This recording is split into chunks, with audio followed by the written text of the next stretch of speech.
예, 반갑습니다. 이번 시간에는 현존하는 가장 오래된 천부경 주석을 남긴 전병훈의 생애와 사상을 강의할 이건철입니다.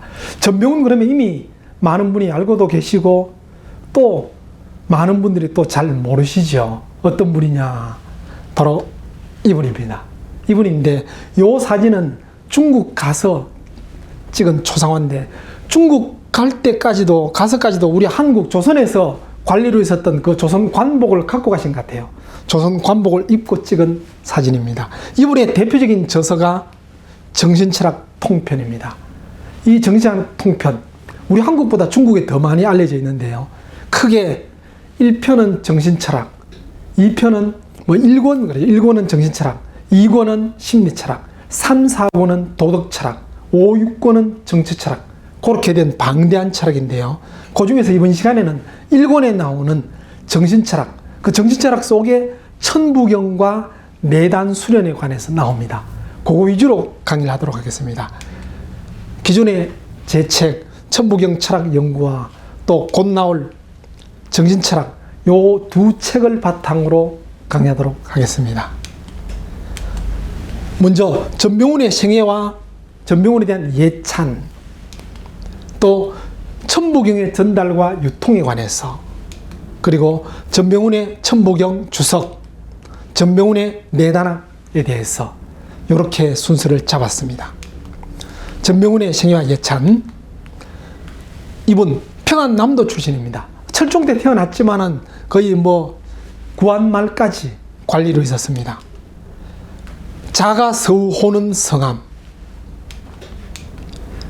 비교적 한미한 집안에서 자라다가 36세의 관직에 나섭니다. 의금부 도사, 그 다음 중추원 의관, 전라남도와 황해 또 양무 감리 등등을 했다 그럽니다. 그러다가 그 당시 관리로 있을 때 5차례에 걸쳐 국정개혁과 독립을 주장하는 상소를 거둬올린 탓에 벽지의 군수로 좌천되기도 한다.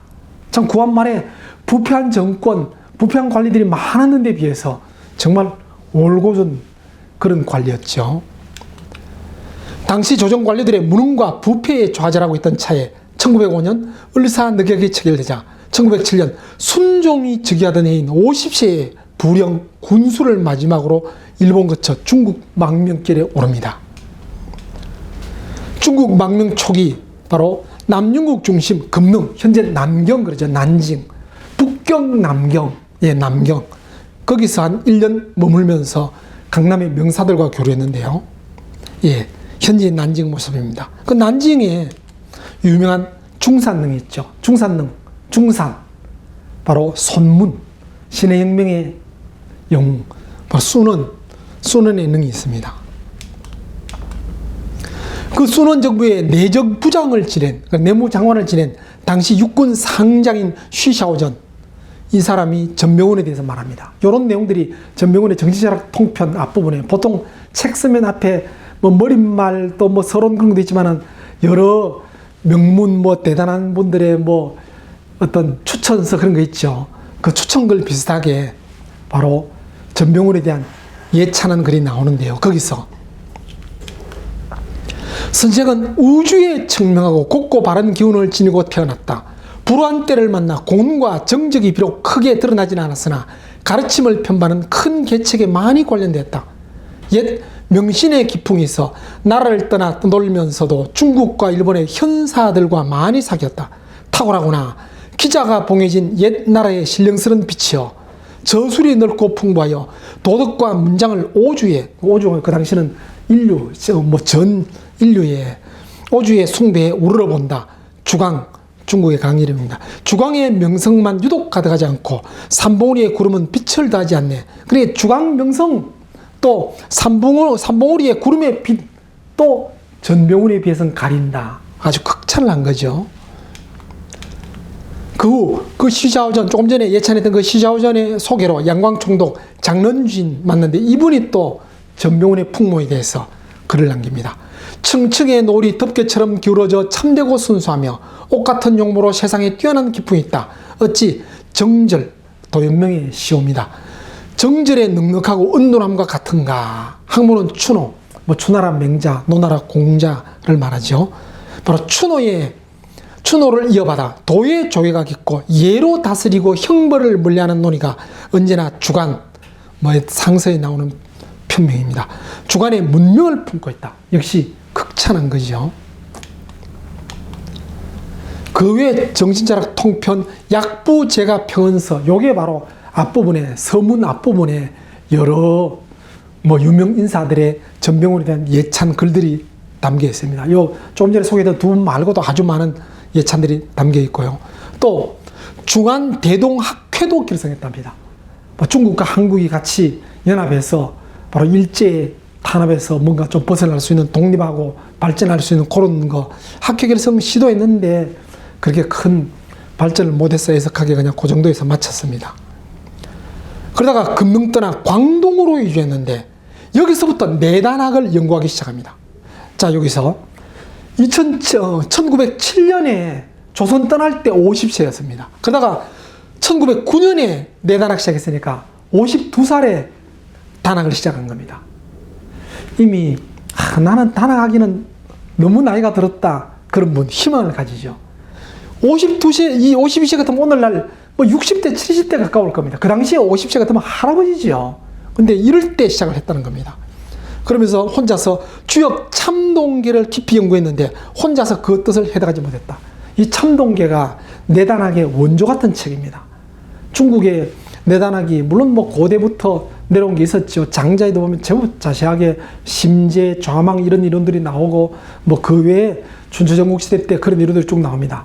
그렇지만 그 떠다니던 이론들, 단편적인 이론들인데 그게 후한 말에 유백량이 참동계를 저술합니다. 이 참동계가 주역의 이론과 황노학을 바탕으로 내단학을 이야기합니다. 주역, 황노학, 내단학 그 세 가지가 결합됐다 해서 주역, 참동계, 참자가 3자로 쓰죠. 세 가지가 하나로 결합됐다, 그런 뜻인데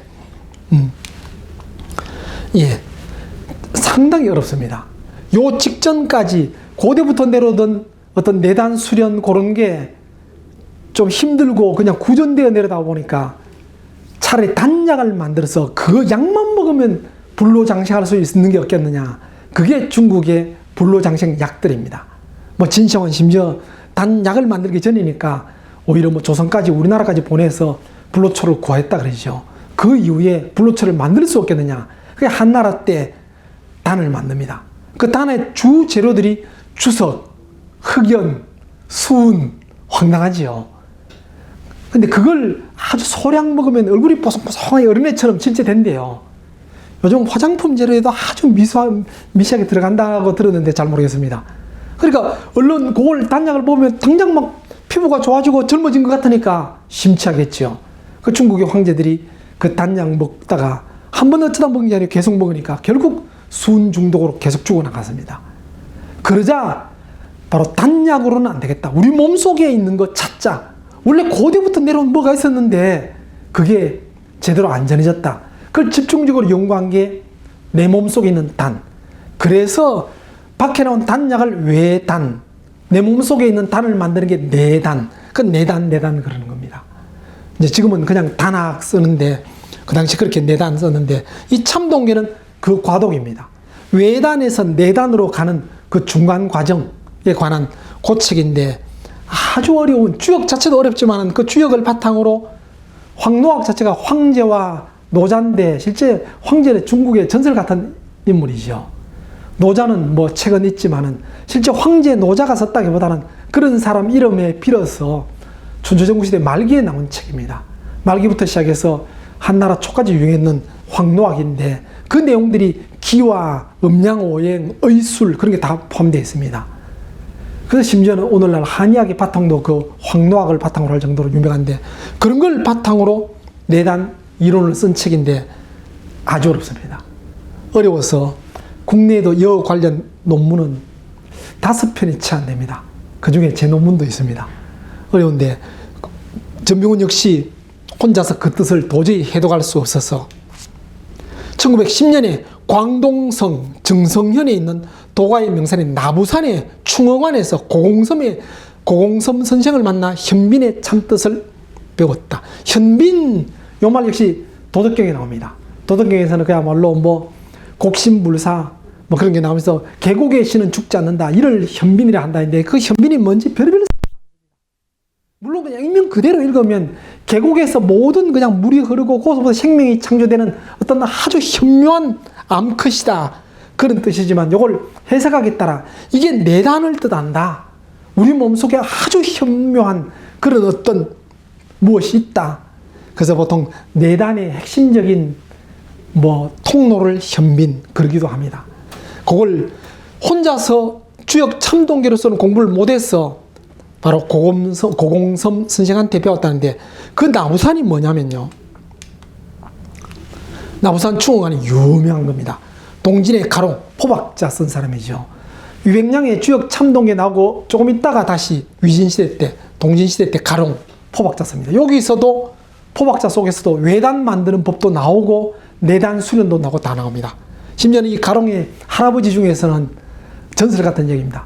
바로 폐기법, 그래서 숨을 안 쉬고 참는 거 얼마나 오래 참을 수 있냐면 한여름에 더울 때 연못에 들어가서 하루 종일 지내다가 해가 지고 나면 나왔다. 전설 같은 그런 인물 이야기를 합니다. 그 분의 손자입니다. 또 북송 때 백옥섬, 이 가롱 백옥섬 조금 전에 주역 참동에 썼던 유백량 도교 내단학에서는 그야말로 전설 같은 대단한 분들인데요.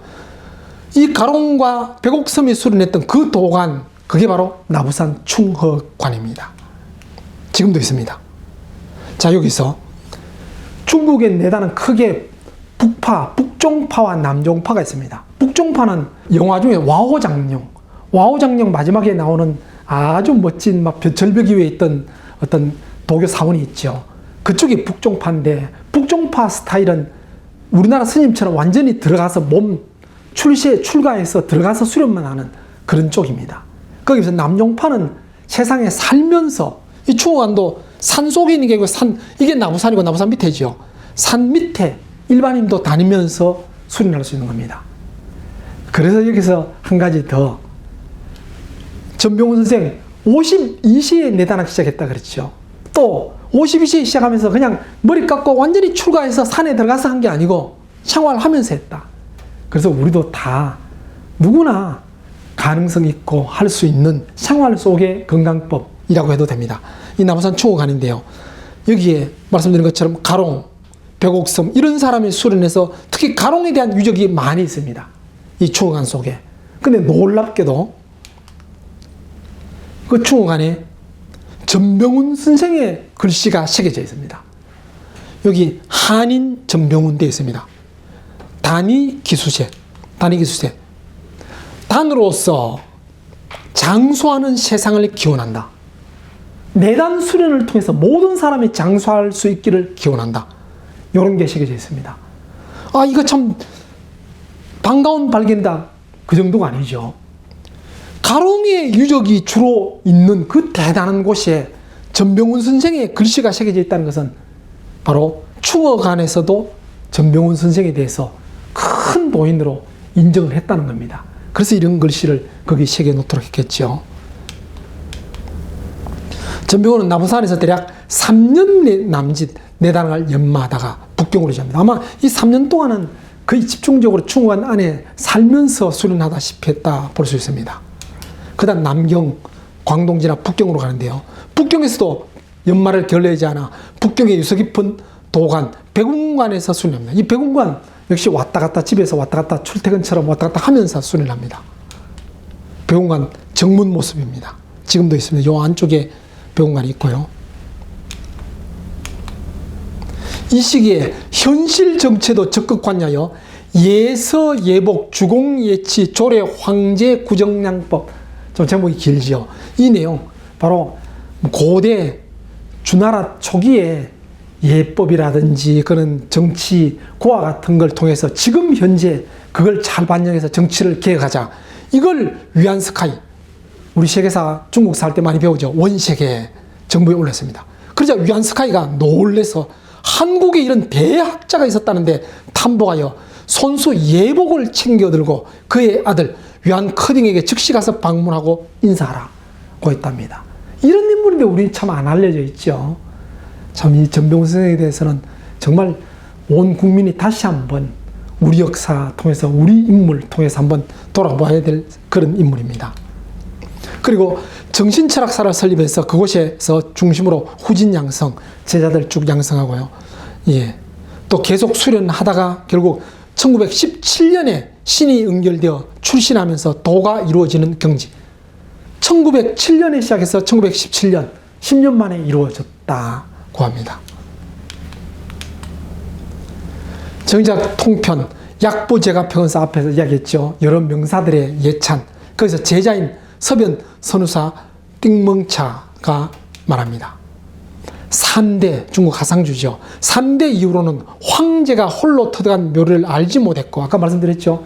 춘추전국 시대 때 그런 수련이 있었지만은 구전되어 내려다 보니까 제대로 안 알려지고 그랬었는데, 현빈의 진기, 현빈, 그렇죠. 바로 우리 몸속에 진기 흐르는 경락, 간단히 이걸 설명했는데 나중에 내단 4장 가서 좀 더 설명드리겠습니다. 그 정신의 학문이 전해지지 못하다가 이제 와서 발달하게 되었으니 우리 스승은 참으로 황제가 세상에 타신한 것이다. 역시 극찬하는데, 고대에서 내려오던 그 비법, 우리 또 한국은 한국대로 고대에 내려오는 선도 수련법이 있죠. 당군신화에서 상징적으로 호랑이와 곰이 마늘과 쑥을 먹으면서 햇빛을 보지 않았다. 그게 상징적이지만 우리 한국 고유의 수련입니다. 그 말고도 뭐 신라 때 그야말로 뭐 영랑, 술랑 뭐 그러면서 뭐 5대 큰 선도 수련가가 있었다, 그런 거 많이 나옵니다.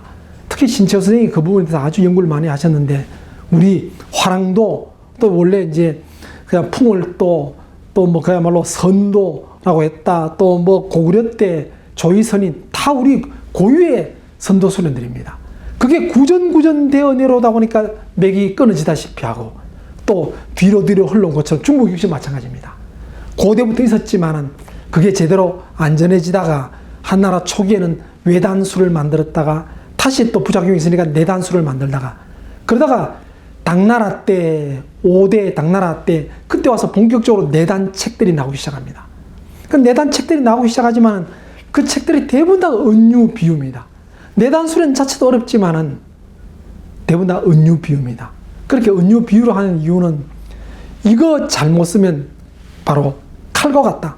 칼을 요리할 때 쓰면 선하지만은 사람 해칠 때 쓰면 악하다. 그럴 수 있겠지요. 그래서 비전 또는 상징, 은유로 표현한 겁니다. 근데 전명훈 선생은 아주 상세하게 고대 문헌들 다 인용하면서 해설을 제대로 한 책이 정신철학 통편 제1권입니다. 그걸 보고 그 책에도 역시 나옵니다. 제자 중에 한 사람이 이걸 그대로 공개하면 혹시 도둑놈이나 깡패 같은 사람이 이걸 배워서 세상을 어지럽히면 어쩌겠느냐. 그런 말 하니까 전명생은 그럽니다. 걱정 마라. 그런 사람은 배우고자 해도 안 된다. 마음 자체가 먼저 수련이 안 되면 못 배운다. 또 그런 사람이 이걸 배우기 위해서 마음을 고친다면 그보다 더 좋은 일이 뭐 있겠느냐. 그렇게 말하면서 상세하게 설명을 한 책입니다. 그 자신이 체득한 도인, 도학 내지 신설학을 정신철학이라고 명명하죠. 요 정신철학은 오늘날 말하는 정신, 뭐 소울 또는 뭐 스피릿 그런 뜻이 아닙니다. 정, 기, 신 보통 그렇게 내단하게 해서 그렇게 말합니다. 정, 뭐 정력 그렇게 봐도 좋습니다. 기, 또 신은 어떤 정신적인 거인데 그래서 크게 정신을 쓸 때 정과 신, 몸과 마음 그 얘기입니다. 오늘날의 스피릿 정신 그 뜻이 아니고 몸과 마음을 다루는 책, 몸과 마음 수련하는 책이다. 정신철학이라 명명하고 이를 정신철학 통편 및 도진수원으로 편찬했는데 이 도진수원은 지금 책이 발굴되지 않고 있습니다. 특히 1920년에 편찬한 정신철학은 유교, 도교, 불교, 서양철학 사가 사상을 다 융합하고 있습니다. 그러니까 이 책 자체가 1권은 천부경과 내단 수련에 대해서 나오지만은 2권에 아까 말씀드렸죠. 심리철학, 3, 4권의 도덕철학, 5, 6권의 정치철학 그럴 정도로 그야말로 방대한 철학이 다 담겨 있습니다. 이미 그 당시 중국에 서양 철학도 들어왔기 때문에 전명훈 선생 서양 철학 사상까지 융합하고 있습니다. 제가 이걸 번역할 때 참 어려웠던 게 서철 강덕이 이렇게 말했다. 이게 무슨 말인가? 서철은 서양 철학 같은데 강덕, 서철 강덕이 뭐냐? 칸트를 한자로 쓰면 강덕 그래요. 예, 그런 식으로 내용 나오는데 그만큼 유교, 도교, 불교, 서양 철학 사상이 다 담겨 있는 그런 책입니다. 그는 이것을 세계 29개 나라 150개 대학에 보냈고 미국, 프랑스, 스페인 총통이 그의 저서에 관심을 보이기도 했다고 한다. 자, 여기서 29개 나라, 그 당시 세계 유명한 큰 나라 다 보냈다는 겁니다. 150개 유명한 명문대학에 다 보냈다는 겁니다. 그러자 미국, 프랑스, 스페인 총통까지 그 저서에 관심을 보였다 했는데 책을 많이 찍었던 것 같아요. 저도 실물을 봤습니다. 제 아는 분이 처음에 이제 책을 소개할 때는 이분은 전병훈을 공부하다가 너무 또 못해서 일부러 중국 북경까지 가서 헌책방을 뒤져서 책을 하나 보배 같은 걸 찾아서 왔다고 자랑해서 저는 그 사진을 아까 앞에 본 실은 사진 그건데요. 저는 또 우연히 어떤 영감님 만나서 직접 정치철학 통편 원본을 봤어요. 그 정도로 국내도 제법 그 책이 유포될 정도로 많이 찍은 것 같아요. 자, 근데 그런 얘기가 있죠. 한국의 대철학자 서울대 교수 박종훈 교수가 프랑스 갔을 때 실존 철학자 하이데거가 박종훈 교수 보고 당신네들의 천부경이 정말 대단한 것 같은데 난 잘 이해가 안 된다. 설명 좀 해달라. 그러니까 박종훈 교수님이 그게 뭔지 몰라서 당황했다. 그런 말이 떠돌아다니는데 상당히 일리가 있습니다. 워낙 여러 대학의 책에 보냈고 또 하이데거 자체가 주로 무를 중심으로 한 실존 철학이니까 동양 사상 공부 안 했을 리가 없으니까 도서관에 있던 책 봤을 수 있겠죠. 봤는데 도대체 뭔 뜻인지 모르니까 한국서 왔으니까 한국의 천부경이니까 박종 교수가 알 수 있지 않겠느냐 해서 물어봤더니 박종 교수님은 처음 본 책이죠. 근데 물론 그 박종 교수님은 몰랐는데 그 이후에 서울대 교수 금장태 교수님이 그 정신철학 통편 원본을 영인본으로 찍어서 명문당에 출판했습니다. 지금 서점에서 그 영인본 살 수 있습니다. 영인본은 제가 원본하고 대조해 봤는데 똑같습니다. 사진을 찍었으니까 심지어는 점 하나 찍은 것까지 똑같습니다. 그래서 원본과 똑같은 책이 영인본 나와 있습니다. 예. 그러자 사람들은 중국 사람들이죠. 그를 39 성철로 추앙하고 26 도진으로 찬양하며 중국이 우러러보는 36 성인으로 인정하고 26명의 도사로 인정했다. 그게 이런 분이 전병훈인데 우린 참 안 알려져 있죠. 예. 대총통 바로 리위안홍이 듣고 찬양하여 그의 조부를 은일고진이라 또 아버지 부를 자선대가라 칭하였다고 한다. 그러다가 1927년 9월 14일 71세 일기로 돌아가십니다. 요 7자 1907년에 내단을 수정해서 했다가 1917년에 내단을 완성하고 27년에 돌아가시고 그렇죠. 딱 10년 단입니다.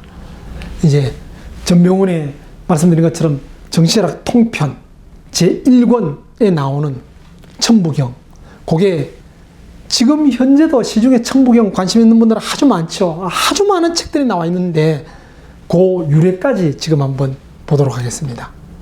전병훈은 천부경의 입수 경위에 대해서 정신철학 통편 동안신성 단군 천부경 주의 서원에서 다음과 같이 밝히고 있다. 이 경문이 작년 정사년에 와서 처음으로 한국의 서쪽 영변의 백산, 영변의 백산인데 요거는 묘황산입니다. 영변의 백산이라는 이름은 없고 묘황산입니다. 백산에서 출현했다. 백산에서 약초를 캐는 한도인 개은수가 산에서 약초를 캐려고 깊은 산골짜기로 들어가서 우연히 석벽에서 이 글자를 발견하고 조사했다고 한다. 나는 이미 정신철학을 편성하고 바야흐로 인쇄에 맡길 것을 계획하였을 때 호련 유학자 윤호정으로부터 이 경을 얻었는데 참으로 하늘이 주신 귀한 일이었다. 원래 정신철학 처음 만들 때는 천부경 몰랐습니다. 그래서 정신철학 만들어서 출판하려 할 때 천부경을 윤호정이 한국서 와서, 이 윤호정은 우리 독립투사입니다. 직접 갖고 왔어요. 이거 해석해달라. 보니까 글자 80한자지만은 대단하다는 걸 직감적으로 느꼈죠. 야, 이거 대단하다. 이걸 제대로 연구한 후에 책을 출판해야 되겠다. 그래서 평생의 역장, 정신철학 통편을 1년간 미루고 1년 동안 천부경 연구해서 제일 앞부분에 실었습니다. 앞부분에 실고 뒷부분에 내단 이론에도 천부경 이론이 종종 들어갑니다. 자, 근데 견수는 1916년 묘항산 석백에서 천부경 발견하고 견수가 발견했다 그러죠. 9월 9일 탁본에서 1917년 1월에 발견 경위를 쓴 편지와 함께 경성의 단군교 교당으로 보냅니다. 단군교 교당에서는 보고 이걸 해석을 못하니까 윤호정을 통해서 중국 북경에 이미 유명해졌던 바로 유학자, 도교학자인 전병훈에게 그걸 전합니다. 그러자 그 가치를 인정하고 정신철학 통편 앞부분에 천부경의 주와 함께 전문을 실었던 겁니다. 거기에 실려있는 전문 그대로입니다. 이렇게 가로 세로 쓰기를 했습니다. 천부경 원문 81자 일시 무시 일석 삼극 무진본. 예, 요즘 많이 쓰기는 8자 9자 해서 99, 80을 맞추는데, 자, 그거는 요즘 그냥 꾸며낸 거고, 원래 정신학 통편은 이렇게 써 있는데, 그대로 제가 인용해 가고 있습니다. 천일일, 지일일, 인일삼, 일적, 십거, 무게화삼, 천이삼, 지삼, 인이삼, 대삼합, 육생, 칠팔, 구운, 삼사성왕, 오칠일, 묘연, 만왕만내. 요 왕자를 이렇게 썼는데, 고운데 없어서 제가 요 글자를 할 수밖에 없었습니다. 만자도 요즘 잘 안 쓰는 만자죠. 일만 만자인데, 왕자가 갈왕자인데, 요게 아니고, 책받침변에 요거 주자가 아니고, 실제는 매산 밑에 임금왕, 고왕자를 쓰고 있는데, 이거는 컴퓨터체에도 없어서 제가 할 수 없이 요걸 이렇게 넣어놨습니다. 만왕말래, 용변부동본, 본신본, 태양악명, 인중천지일, 일종무종일. 자, 이렇게 됐는데, 띄어쓰기는 그 당시 옛날에도 참 띄어쓰기가 잘 안 돼 있죠. 그래서 띄어쓰기 없이 쭉 했기 때문에 이 천부경은 띄어쓰기 뭐 이렇게도 읽고 저렇게도 읽습니다. 어쨌든 바로 정신철학 통편에 실려있는 전문 그대로입니다. 자, 근데 견수가 묘항산에서 천부경을 발견했다고 하는 것에 대해서 몇 가지 불투명한 점이 있는데요. 즉, 천부경을 묘항산에서 처음 발견했다고 하는 시기가 1916년이라 하는데, 오늘날 일부 사람들이 참 많이 알고 있는 바로 환단고기. 그 환단고기를 견수가 편찬한 해가 1911년으로 되어 있습니다. 이유립이 뭐 발간했지만은 처음 환단고기를 쓴 사람이 편찬한 사람이 견수라 그랬죠. 그분이 환단고기 편찬할 때 1911년인데 그 환단고기 속에 천부경이 이미 실려 있습니다. 1911년에 나온 책에 이미 실려 있는데 16년에 묘항산에서 발굴했다 하면 이게 말이 안 되죠. 조금 앞뒤가 안 맞습니다. 근데 그 외에도 여러 가지 앞뒤가 안 맞는 게 좀 나옵니다. 그거는 뭐 조금 이따 한번 설명드리겠습니다. 그리고 정신철학 통편에 실려 있는 천부경은 환단국의 천부경과 일부 다른 글자가 있다는 것을 알 수 있다. 즉, 정신철학 통편의 천부경에는 아까 말씀드렸죠. 오늘날 만왕말래 이렇게 쓰는 걸 이렇게 되어 있습니다. 요 글자 요겁니다. 내자가 다르죠. 근데 환단고기에서는 요거로 되어 있습니다. 그런 걸 보면 바로 전병훈은 환단고기를 보고 천부경을 알게 된 게 아니다. 원래 윤호정으로부터 받았을 때 이렇게 된 만왕말래가 된 천부경을 받았다는 겁니다. 그러니까 윤호정 입장에서 이제 어떤 말을 했는지 모르지만은 그 전병훈 선생님 입장에서는 그대로 믿었죠. 단군 시대부터 내려오고 뭐 그걸 뭐 최치원이 다시 해석해서 그야말로 뭐 묘항산 석백에 새겨져 있는 걸 그렇게 견수가 발굴했다니까 그냥 그런 줄 그대로 믿었습니다. 그게 그냥 그 책에 실려 있죠. 전병훈 선생님이 꾸며낸 말이 아니고 윤호정으로부터 들은 얘기를 그대로 실은 겁니다. 최근에 대종교와 분리하여 단군교를 설립한 정운모의 유품 중 첩으로 된 단군교 종령이 발굴되었는데 여기에 정신철학 통편보다 앞선 천부경 관련 글귀가 발견됐다. 즉 정운모가 1913년에 제정한 단군교 종령 제55조의 다음 같은 기록이 발견됐다. 제 지인 조준희 선생하고 유영현 선생이 찾아낸 겁니다. 이 정운모 선생의 손자며느리한테 얻은 겁니다. 거기에 보면요. 천부경과 각사의 진리를 단전에 양정수련하여 심리의 도력을 득하여 감명성을 통하고 한 교인에게는 대종사가 특별히 신전에 고유하고 영고장을 수여하고 표정한다. 자, 이건 뭐냐면 천부경과 또 단군교 중요한 교리를 통해서 내단수련, 단수련, 제대로 해서 뭔가 도가 통한 사람한테는 특별히 연고장을 수여하고 포정한다고 되어 있습니다. 그리고 이때 벌써 단군교 신자들은 천부경을 수련의 도구로 사용했다는 거죠. 그게 1913년 단군교 종령, 요거는 정식으로 그 당시 출판된 책입니다. 그렇다면 바로 견수가 발굴했다는 1916년 16년에 묘황산서 발굴했다는 것보다 더 앞서지요. 그러면 이건 또 환단곡이 있었던 거 아니냐? 예, 그럴 수는 없죠. 견수도 환단곡이, 묘황산도 환단곡이.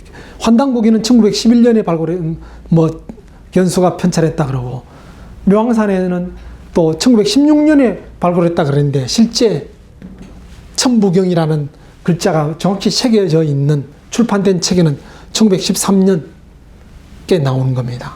연대가 많이 좀 왔다 갔다 하죠.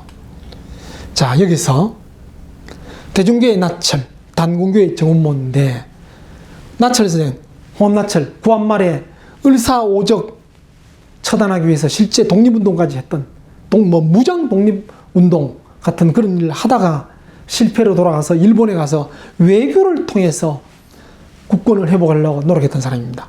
그러던 차에 백두산 도인들한테 바로 3.1신고, 신사기 등을 전수받고, 그런 식의 독립운동 안 통한다.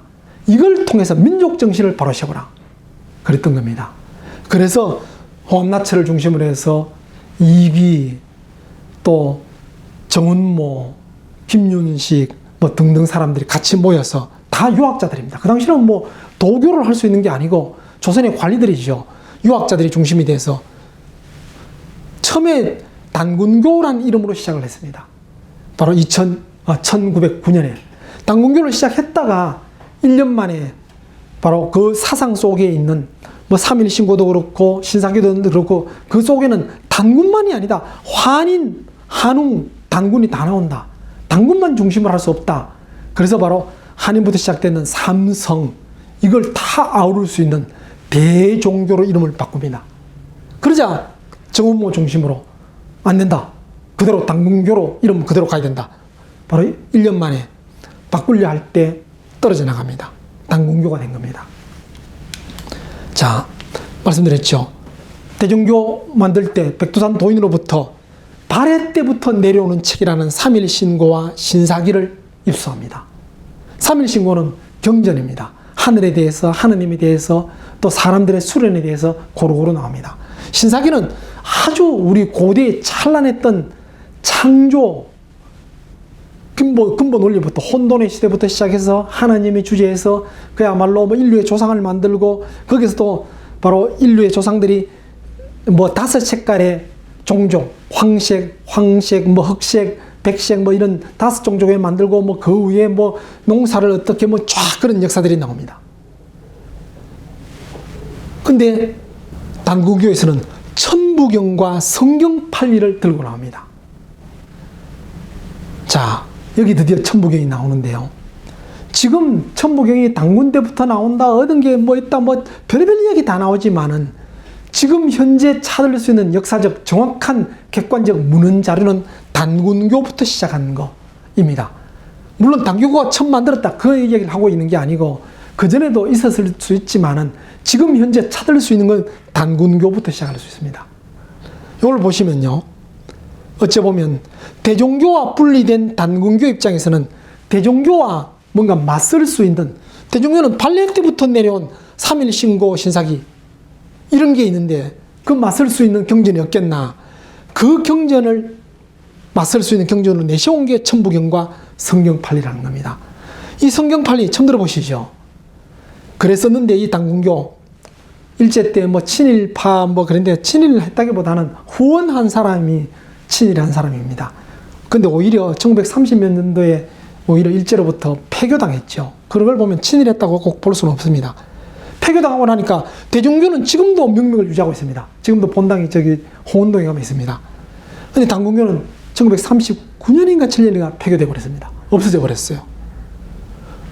그래서 나중에 해방 후에 천부경도 대종교가 갖고 옵니다. 성경팔리. 자, 요 얘기를 좀 해야 되겠는데요.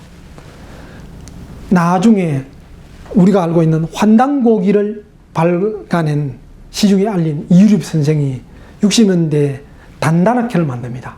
단단학회가 태백교라는 종교단체입니다. 민족 종교단체인데 거기에 민족 종교 경전으로 천부경과 삼일신고와 성경팔리를 갖고 왔습니다. 이 성경팔리는 이름도 주인도 없어져 버렸죠. 당규가 없어졌으니까. 요거 이름을 바꿔서 참전개경으로 바뀌었습니다. 민족의 3대 경전, 조화경 천부경, 교화경 삼일신고, 치화경 참전개경. 그래서 오늘날에도 민족의 3대 경전 그런 말을 썼는데 그 이유립이 맞는 말입니다.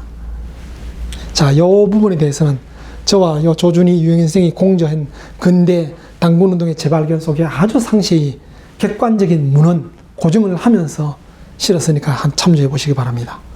자, 그래 보면 바로 천부경이 처음 나왔을 때부터 어떤 그런 역사적 배경도 있었지만은 그렇다고 다시 말씀드리지만 단군교서 천부경 만들었다고 그런 뜻은 아닙니다. 예를 들어서 좀 이따 나오지만은 우리가 또 아는 사람 아시는 하도 낙서 참 많이 들어보셨죠. 하도 낙서 그러면 하도 복희 씨가 뭐 낙서 신농 씨가 황하에서 용이 만들어낸 했는데 실제 하도 낙서도 그런 단어만 옛날부터 나옵니다. 주역 책에도 나오고 논에도 나옵니다. 그 이외에도 단어만 나오다가 실제 우리가 지금 아는 하도 낙서 그림은 바로 송나라 북송 때 유명한 마이도자한테 배운 진단 선생이 유목한테 전한 겁니다. 그 유목이 만든 것을 보고 주의 선생이 고쳐서 유포했습니다. 주자지요. 그래 유학에 알려지면서 주역 그러면 하도 낙서를 갖고 주역 만든 것처럼 그렇게 되어버리는데 그건 아닙니다. 그러니까 그런 것처럼 천부경도 옛날부터 있었지만은 문장 자세히 전문이 80한자 나온 게 아니고 그냥 가끔 천부경 말만 나오던 거 누가 발굴했겠죠.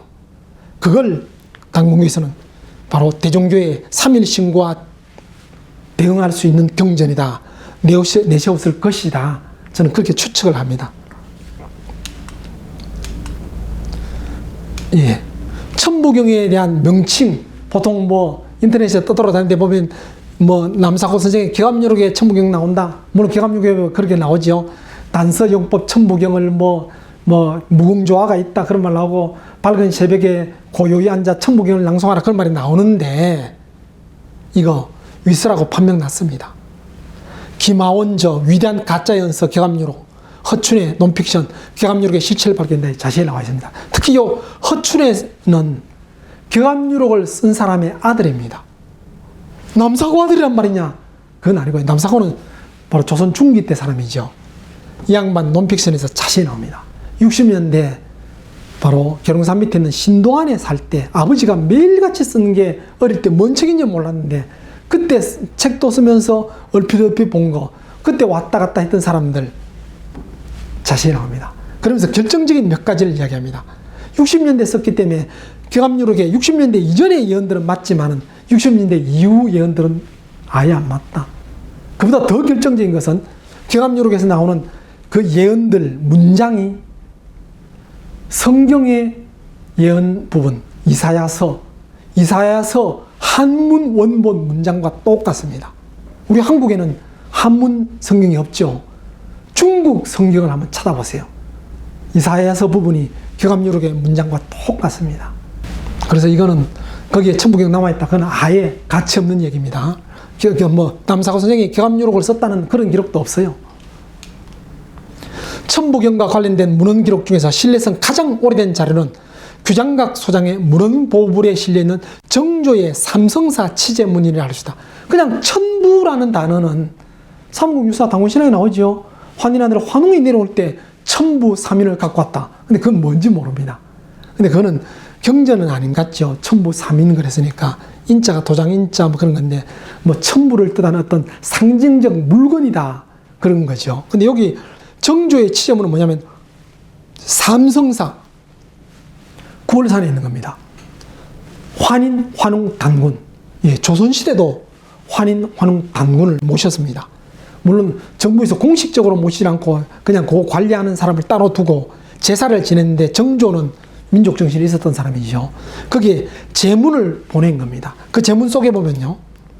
천부 보존이 비록 사실적인 물증이 없으나 신성이 서로 이로 인해 따른 것이 동국 역사에 일컬어지고 있음이 그 몇 세대든가 문헌보물 책에서 찾아낸 겁니다. 실제 있습니다. 자, 여기서 이게 천부경이냐 아닐 수 있겠지만은 천부 보배로운 거 저는 글씨전자지요. 천부에 관한 보배로운 글씨 천부경 같아 보이죠. 근데 문제는 그게 사실적 물증이 없으나 신성이 서로 이로 인해 따른 것이 동국 역사에 일컬어지고 있음이 그 몇 해인가. 지금 현재 정조시대도 천부경 말은 있지만은 그 내용 물증이 없다. 그런 뜻이죠. 보통 또 그럽니다. 뭐 우리 역사에 뭐 천부경 없는데 그건 당군부터 내려오는 건데 없어진 이유는 한때 그야말로 뭐 문헌을 불태우고 뭐 예조 성종 때까지 뭐 고대사 관련 뭐 그런 거 상고사 관련을 다 태우고 또 뭐 당나라가 쳐들어왔을 때 고구려 관련 태워서 없어졌다 하는데 무조건 태운 게 아니고 정부로부터 소장해서 보관할 건 하고 태울 건 태웠습니다. 그걸 우리 고대사라고 다 태운 게 아니고 그 당시 뭐 예조부터 성종까지 태우고 했다는 거 그는 실제 오늘날도 그래. 오늘날은 좀 덜하지만 불과 우리도 몇 년 전에 금서 같은 게 있었죠. 사상적으로 불운한 책. 그렇죠. 뭐 특히 뭐 60, 70년대 같은 경우는 뭐 공산주의와 관계되는 건 대학 가서 읽으면 바로 금서죠. 조선시대도 그와 같이 민심을 혼돈케 할 수 있는 참서들, 뭐 지리 도참 그런 말 하죠. 그런 거라든지 정확하지 않은 걸 갖고 막 그야말로 그냥 부풀린 거 그런 잡서들 이런 걸 다 전국으로도 소거해서 태운 겁니다. 그래 태우기도 하고 규장각에 남아있기도 하죠. 그 정조는 정말 조선 최고의 학자인데 임금이면 학자인데 임금 중에서 학자라기보다도 그냥 그 당시 최고의 학자였습니다. 규장각에 있는 여러 책 봤겠죠. 근데 그분도 천부보존이라는 말은 있지만은 내용은 안 남아있어 안타깝다. 그렇게 말한 겁니다. 그 천부경에 대한 몇 가지 판본. 예. 견수가 1911년에 편찬했던 환단국에 나옵니다. 근데 환단국이 자체 위서 논란에 대해서는 뭐 참 말이 여러 개 있지만 제 논문 대종교 경전으로 본 환단국이 진입 문제를 자세히 다뤘습니다. 물론 환단국이 전체가 가짜다 그 얘기는 아니지만은 제가 여기서 주로 다룬 건 겁니다.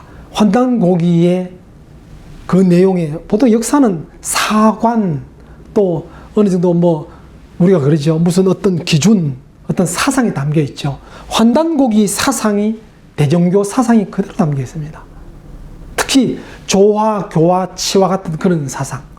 또 앞에서 보여드린 것처럼 바로 백수한 도인으로부터 받았던 삼일신과 신사기라는데 신사기가 우리 고대 찬란한 그런 인류 창조부터 쭉 나온 그런 걸 바탕으로 했다는 게 너무나 표가 많이 납니다. 근데 이렇게 표가 난다라는 추측이 아니고 제가 이 논문을 쓰게 된 결정적 근거는 바로 대종교 경전, 지금 시중에 나와 있는 대종교 경전은 1949년도 본입니다. 뭐 사부합편 책인데 그 책보다 먼저 1918년에 나온 사책합본이라는 책을 대종교의 지인이 준 걸 봤어요.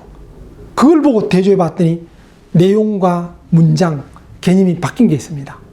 근데 환단고기에는 1949년본을 참고한 게 그대로 드러납니다. 예를 들어 조화, 교화, 치화도 49년에는 그렇게 정리했지만 초기에 대종교 초기에는 조화, 교화, 치화가 아니고 바로 신사기에 원래는 주제, 조생, 교화 그게 나중에 다시 다듬어진 겁니다. 그럼 환단고기가 1911년에 나왔다면 주제, 조생, 교화 그게 사관으로 바탕이 돼야 되는데 그러지 않죠. 그 말고도 아주 상세하게 나오는데 근데 어찌 그러면 그렇게 하필 대종교 경전에 영향을 많이 받았나? 이유립이 바로 대종교 간부였습니다. 그 전에 단군교에서 공부도 했습니다. 단군교에서 천부경 가르친 사람한테 배우기도 했습니다. 그러면 짐작이 되죠.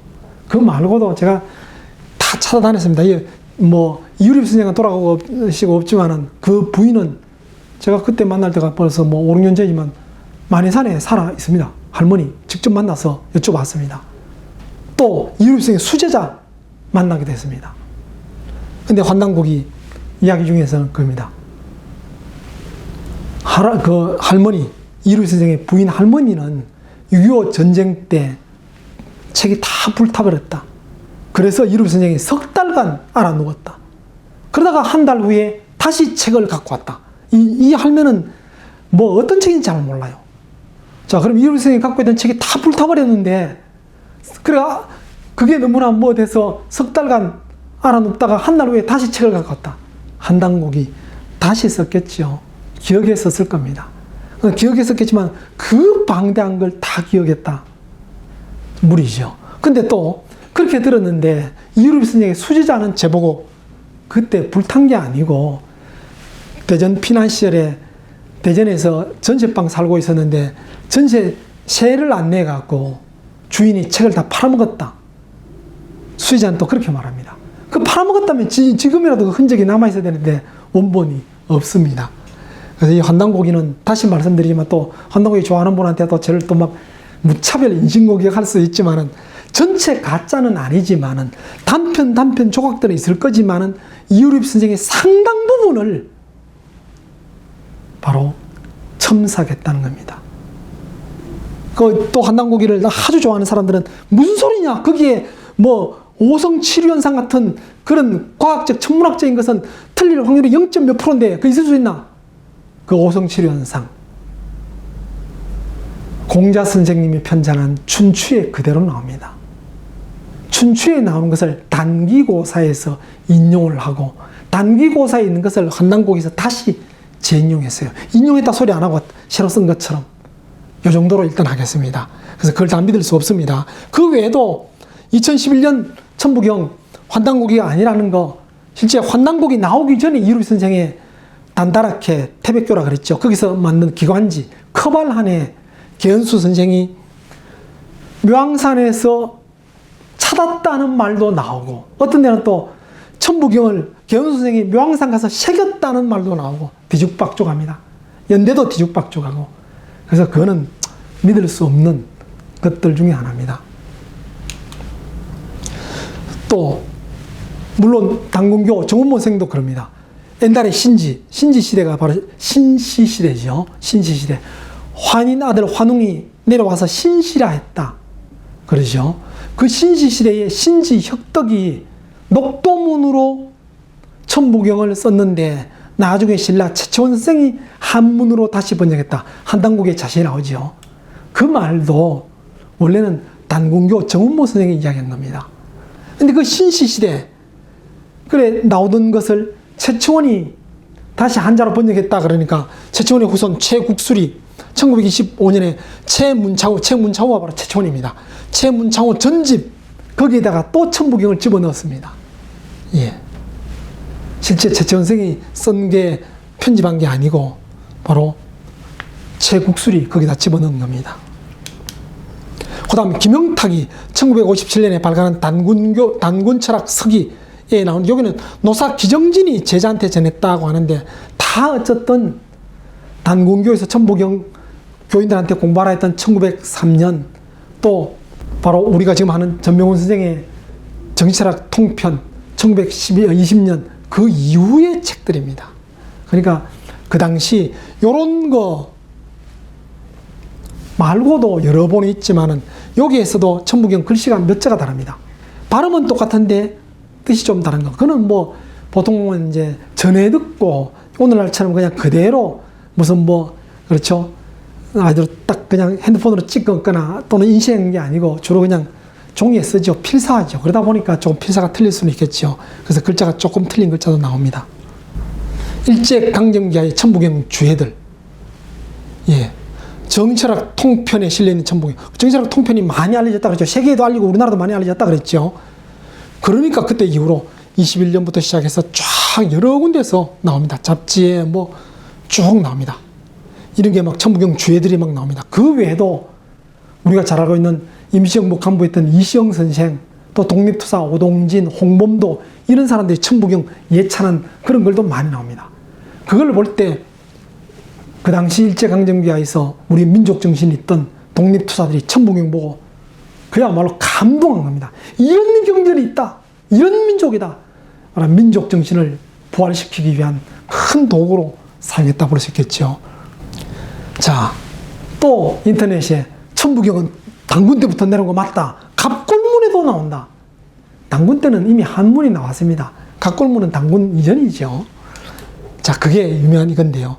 1호 시사 2002년 9월자에 나온 겁니다.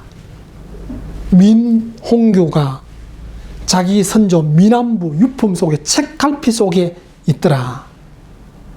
그래서 고대 갑골문부터 천부경이 나온다는데, 자, 여기에 자세히 보일지 모르지만 한번 보십시오.